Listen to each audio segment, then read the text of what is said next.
मंडळ 1 अंतर्गत वाढत्या घरफोड्यांच्या अनुषंगाने डीबीच्या टीम यांना सूचना देण्यात आल्या होत्या. रेकॉर्डवरचे आरोपी चेक करणं किंवा इतर अनुषंगाने घरफोडीचे गुन्हे उघड करण्यासाठी टीम तयार करण्यात आल्या होत्या.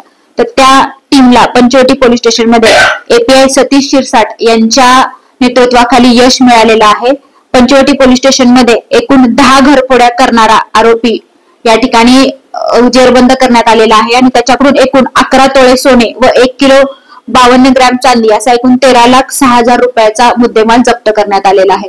सदर आरोपीवरती अगोदर अंबड पोलीस स्टेशनचे 2 गुन्हे आहेत. सदर आरोपीला सध्या या ठिकाणी पंचवटी पोलीस स्टेशनच्या घरफोडीच्या गुन्ह्यामध्ये अटक करण्यात आलेली आहे. इतर गुन्ह्यांचा तपास त्याच्याकडे सुरू आहे.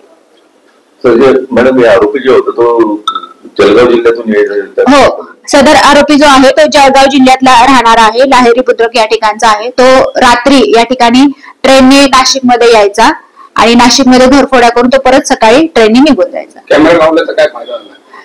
या ठिकाणी जे सीपी साहेबांच्या अध्यक्षतेखाली सीएसआर फंडामधून जे वेगवेगळ्या कंपन्यांचे स्पॉन्सर घेऊन जे कॅमेरे लावण्यात आलेले आहेत, तर या कॅमेऱ्यांचा खूप उपयोग झालेला आहे आणि या कॅमेऱ्यामधून सदर आरोपीचे सीसीटीव्ही फुटेज आम्हाला एका घटनास्थळाचे मिळालेले होते आणि त्याचा माग काढत आम्हाला ह्या आरोपीपर्यंत पोहोचता आला.